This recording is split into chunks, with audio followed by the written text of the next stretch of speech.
Polymer chemistry. হ্যাঁ, polymer chemistry মানে chemistry যেখানে পলিমার তার ফর্মেশন, তার কাইনেটিক্স, তার স্ট্রাকচার, তার ইউজেস এগুলো নিয়ে ডিসকাস করা হবে, সেটাই পলিমার কেমিস্ট্রি।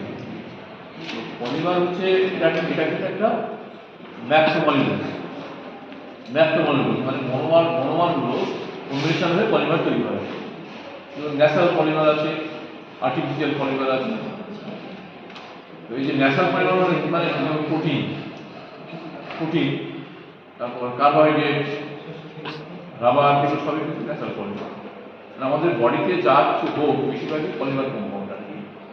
ঠিক আছে, আমরা সেই পলিমারগুলো নিয়ে ডিসকাস করবো। ল্যাবরেটরিতে পলিমার করা হয়, যেগুলোকে বলা সিনথেটিক পলিমার। তো এই যে পলিমারগুলো হচ্ছে তাহলে মনোমারগুলো কম্বিনেশন হয়ে পলিমার তৈরি হয়, মনোমার।